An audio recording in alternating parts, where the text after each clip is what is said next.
Timnas Indonesia mendapat pelajaran berharga dari Jepang pada duel pamungkas grup C kualifikasi Piala Dunia Zona Asia putaran ketiga. Samurai Biru melompat Garuda 6 gol tanpa balas. Indonesia yang tandang ke Stadion Suita Osaka Jepang sudah kebobolan saat laga baru berjalan 15 menit. Tusukan dari sisi kanan pertahanan timnas mampu dijadikan gol oleh Daichi Kamada. 5 menit berselang, Jai Itses dan kawan-kawan kembali kebobolan. Lagi-lagi, sisi kanan pertahanan Garuda jadi titik lemah. Kali ini, Takefusa Kubo yang membobol gawang Emil Audero. Sesaat sebelum jeda, Daichi Kamada membuat Jepang unggul 3-0 setelah menuntaskan umpan daerah kiriman Takefusa Kubo. Serbuan Jepang tak mengendur meski unggul 3-0. Satu skema serangan balik yang cepat di menit ke-55 menjadi gol keempat Jepang. Kali ini, Ryoya Morishita yang menjadi penuntas serbuan pasukan Samurai Biru yang lagi-lagi lewat sisi kanan pertahanan timnas. Hanya berjarak 3 menit, gol kelima Jepang hadir lewat sepakan Shuto Machino. Kali ini Jai Itses dan kawan-kawan tak kuasa menahan permainan taktis Jepang di kotak penalti.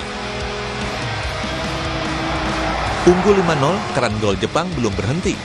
Di menit ke-80, pemain yang masuk dari bangku cadangan, Mao Hosoya, memaksa Emil Audero memungut bola dari dalam gawang untuk ke-6 kalinya. Usai pertandingan, pelatih timnas Indonesia, Patrick Kluivert, mengaku kecewa dengan kekalahan telak dari Jepang. Meski kecewa, Kluivert bilang kekalahan ini sebagai pelajaran untuk bisa tampil lebih baik di putaran keempat kualifikasi Piala Dunia 2026 Zona Asia Oktober mendatang.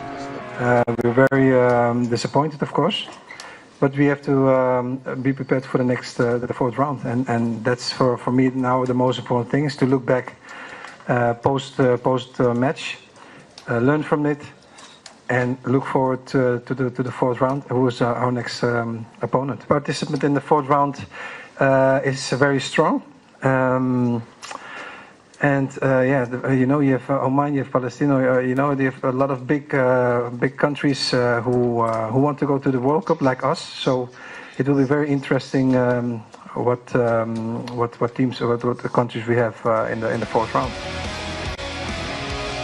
Kalah telak dari Jepang tentu menjadi pelajaran berharga bagi timnas Indonesia untuk segera melakukan pembenahan, memperkuat pertahanan, dan mempertajam lini depan agar tampil cemerlang di putaran keempat mendatang. Dan mimpi bermain di Piala Dunia yang belum pernah sedekat ini mampu terwujud.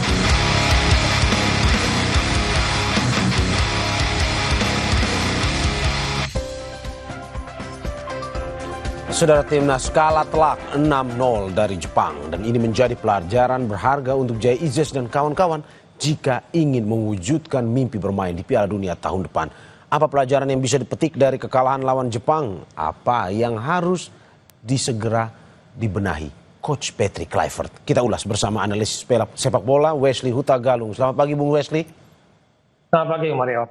Terima kasih Bung sudah bergabung di Dialog Bola Sapa Indonesia pagi hari ini.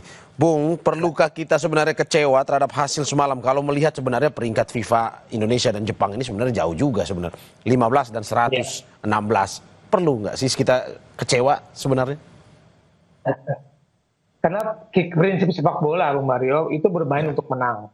Nah, saya mau sedikit flashback bahwa dalam sebuah tim sepak bola itu ada yang namanya persiapan preparation. Di semua data, semua analis dipersiapkan oleh tim pelatih dan kemudian pelatih kepala itu menunjukkan dua hal. Pertama, insting dia, lalu kemudian keputusannya dia. Insting dia mengatakan si A akan cocok untuk game plan seperti ini, si B akan cocok, si C saya cadangkan, saya serahkan karena nggak cocok seperti ini. Atau dia akan bermain, ini saya prepare buat persiapan next game, misalkan begitu. Lalu keputusan adalah dia memutuskan siapa pemain yang akan diturunkan, yang dianggap akan cocok untuk bermain sesuai dengan kebutuhan dan strategi. Sekali lagi bermain untuk menang ya. Mario, bukan bermain untuk imbang atau apalagi kalah. Dan keputusan pergantian pemain itu dua hal yang kemudian membedakan satu pelatih dengan pelatih lain. Karena persiapan ilmu segala macam bisa dipelajari. Nah kemarin waktu lawan China kita dikejutkan dengan formasi oleh Patrick Kluivert. Kemudian lawan Jepang kita diberi kejutan lagi dan ternyata kejutan itu berbalik ke kita tanpa ada tembakan sama sekali. Ya, berarti Anda mau melihat, yang Anda mau katakan sebenarnya tadi malam ini superiornya Jepang atau salah strategi sebenarnya Indonesia? Nah, itu pertanyaan menarik. Karena kalau kita, tadi kan narasinya kita dekat dengan Piala Dunia, semakin dekat dengan Piala Dunia, kalau mau main di Piala Dunia, lawannya begini, kualitasnya akan begini. Itu pun Jepang tampil dengan tim lapisnya. Ada 2 pemain debutan, hanya ada 2 pemain, Wataru Endo dan Daichi Kamada yang bermain starter juga di waktu lawan Indonesia ketika Jepang turun full tim. Mereka belum meraih tiket Piala Dunia. Mereka baru meraih ketika mengalahkan Bahrain di pekan ke-7. Nah, ketika menghadapi Indonesia, mereka merombak banyak pemain dan kita diperlihatkan mau main Piala Dunia, begini caranya. Ini menjadi, tadi kata Pak Cek Clever, jadi pelajaran. Tapi bagi saya, antara pelajaran dan pertarungan itu adalah 2 hal yang berbeda. Kita ke Jepang untuk bertarung, kita bukan untuk belajar. Oke, Bung Wesley, ini di Harian Kompas headline-nya, kualitas Indonesia masih di bawah tim Piala Dunia. Menurut Anda seperti itu? Ya begitulah. Jepang sudah menjadi rutin pelanggan Piala Dunia sejak 1998. Tidak pernah lagi mereka bolos untuk tampil di putaran final. Kita baru semakin dekat, belum berhasil. Ketika dekat pun euforia kita itu luar biasa. Jadi apa ya, harapan, keinginan, haus kita untuk melihat prestasi itu tidak bisa dibendung. Padahal kita belum mencapai Piala Dunia, baru dekat. Masih ada babak berikutnya. Oke, menurut Anda kita tidak boleh ada ekspektasi yang terlalu berlebihan atau gimana sebenarnya? Ini usai melawan Jepang nih ya, tim-tim yang sudah punya konsistensi masuk Piala Dunia nih. Saya suka kata-kata itu. Karena ekspektasi berlebihan itu kadang menjadi beban juga buat pemain. Perhatian yang menurut saya terlalu berlebihan. Bahkan pemain tidak punya privasi. Keluar hotel sedikit saja ketika mereka sedang pemusatan latihan, dikerubuni, dikejar terus, dan menjadikan konten oleh publik kita. Mereka tidak punya waktu relaksasi. Oke, berarti kalau kita membahas lebih teknis, Bung Wesley, terkait dengan pertandingan versus Jepang kemarin. Menurut Anda, apakah memang sampai saat ini 2 pertandingan sebelumnya Patrick Kluivert berhasil memenangkan pertandingan, tapi di lawan Jepang kita terbuka matanya bahwa oke, ada langit di atas langit juga. Apakah menurut Anda tadi malam itu kesalahan memang ada di taktiknya, atau memang ini perlu lagi Indonesia harus putar otak untuk membahas bahwa untuk masuk Piala Dunia, taktik yang sebenarnya dimainkan versus Bahrain dan Cina ini tidak cocok sebenarnya, ataupun pemain-pemain yang diturunkan ini harus dievaluasi lagi, atau gimana? Ini saya suka dari Bung Mario, perumpamannya langit di atas langit. Memang euforia kita berlebihan, memang ekspektasi kita berlebihan. Kita belum punya level untuk main di Piala Dunia kalau kita main seperti lawan Jepang. Oke? Lawan China, lawan Bahrain, kita meraih kemenangan 1-0, tapi kita masih terus mencari bentuk yang terbaik. Ini yang menjadi catatan bagi Pak Cek Clever. Kenapa? Dia baru menangani 3 pertandingan kan. Lawan Australia dia coba-coba, berhasil menyerang, menekan 10 menit, 15 menit, mulai keteteran, dan kita kebobolan 5 kali. Dan kita belum bisa bermain pressure seperti yang dia inginkan, gaya sepak bola, filosofi yang dia inginkan, untuk bermain 90 menit belum bisa. Kita main 10 menit saja, kemudian kita keteteran.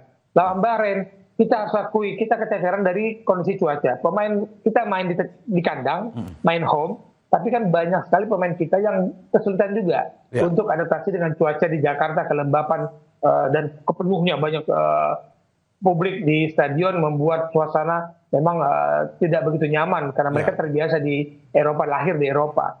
Lawan Jepang, lawan China, kemudian kita diperlihatkan sebuah keberanian Pak Cek Clever untuk memancing anti teori dan strategi lawan, dan lawan kemudian tidak menduga gaya bermain yang dimainkan oleh Indonesia. Tapi lawan Jepang kita harus akui, inilah kalau mau main di Piala Dunia seperti inilah yang dibutuhkan. Jepang tidak memberikan kita ruang sedikit pun pemain kita, bahkan untuk balik badan. Mereka organisasi pertahanan mereka begitu baik, kita tidak diberikan kenyamanan. Itu tidak ada namanya keleluasaan pemain kita untuk mendekati lawan. Megang bola saja, karena 2 pemain sudah mengejar pemain kita kan. Tapi apa yang sebenarnya evaluasi? Dalam arti bahwa apakah ini memang untuk membuka mata bahwa ini Patrick Kluivert dengan pemain-pemainnya ini belum punya strategi yang pas untuk dimainkan jika pada akhirnya masuk Piala Dunia mungkin?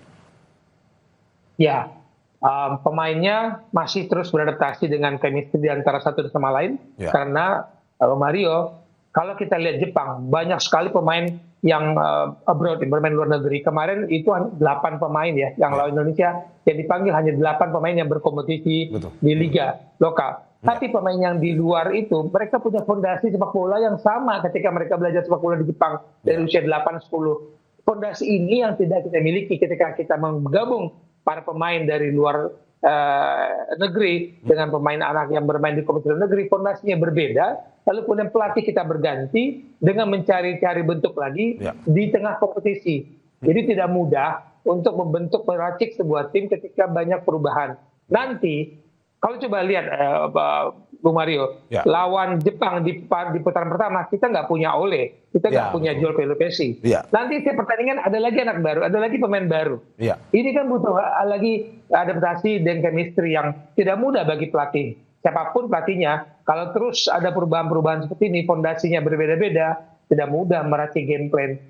Anda mau bilang ini susah bagi pelatih, bahkan mungkin jika kalau dikatakan Carlo Ancelotti pun melatih Indonesia tadi malam belum tentu menang melawan Jepang itu ya, Mas?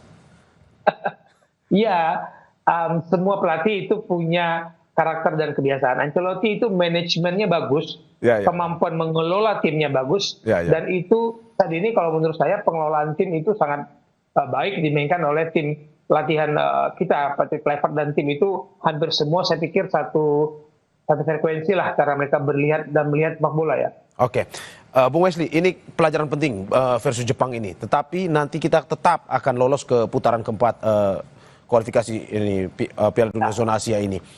Apa tips yang Anda bilang? Apakah mungkin saja memang dengan pertandingan evaluasi melawan Jepang ini yang harus kita tingkatkan? Apakah memang lebih susah nantinya di putaran keempat ini atau bagaimana sebenarnya? Ya, pertanyaan menarik karena semua lawan kita adalah dari kawasan yang sama ya. Arab Saudi, Irak, Oman, Uni Emirat Arab, dan Qatar. Yang menjadi pertanyaan kemudian siapa nanti tuan rumahnya, karena kata-katanya si Arab Saudi dan Qatar yang sedang dekat dengan FIFA ini akan jadi tuan rumah. Undian tanggal 17 Juli dengan gaya bermain yang hampir sama lawan-lawannya. Kita punya pengalaman menahan Arab Saudi imbang, menahan Bahrain imbang di kandang lawan. Kita mengalahkan Arab Saudi, kita mengalahkan Bahrain di Jakarta. Paling tidak pengalaman itu bisa menutupi kegagalan kita kalah home and away di putaran kedua melawan Irak. Kita gagal waktu itu, home and away kita kalah. Tapi di putaran ketiga ini kita berhasil mendapatkan poin 4 dari Arab Saudi dan dari Bahrain. Ini modal bagi kita. Dan semoga Patrick Kluivert sudah menemukan cara bermain yang cocok untuk lawan-lawan dengan karakter yang hampir sama. Ini beda bermainnya dengan Jepang. Pressure, tekanannya, koordinasi permainannya itu sangat berbeda dengan Jepang. Kemarin kan Jepang seolah-olah semua pemain punya mata di depan, kiri, kanan, belakang. Mereka enak sekali mengalirkan bola. Bung Wesley, singkat aja. Berarti menurut Anda berapa persen Indonesia optimis bisa lolos di putaran keempat ini? Kembali saya menunggu tanggal 17 Juli undian. Semoga benar yang kekhawatiran kita. Memang kita sudah pernah ketemu Arab Saudi di babak ketiga ini. Tapi kalau kita ketemu Qatar, memang agak sulit ya menghadang Qatar yang sedang terus bergelombang kemajuan sepak bolanya. Semoga kita bisa menemukan gaya yang cocok untuk lolos langsung. Jangan sampai ke putaran 5 berat, putaran 5, Bung Mario. Ya, terima kasih analis sepak bola Wesley Utagalung atas apa yang disampaikan. Semoga tidak memberikan ekspektasi berlebihan, tetapi memberikan evaluasi pelajaran kepada timnas Indonesia bahwa perlu ditingkatkan, termasuk untuk tim Patrick Kluivert dan juga para pemainnya. Terima kasih Bung Wesley atas apa yang disampaikan. Sehat-sehat selalu. Sama-sama, terima kasih. Saudara, jangan kemana-mana karena Sapa Indonesia Pagi akan segera kembali dengan informasi lainnya. Salah satunya 4 pemain sepak bola wanita asal Belanda resmi jadi warga negara Indonesia.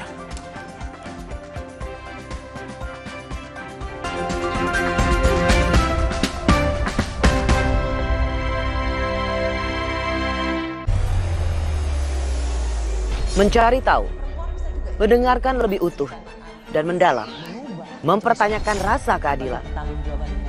Saya mau minta klarifikasi. Klarifikasi. Ini tanggung jawab. Bapak malu nggak sih? Apakah Saya dengar permintaan maaf yang benarkah backingnya para jenderal orang-orang korban.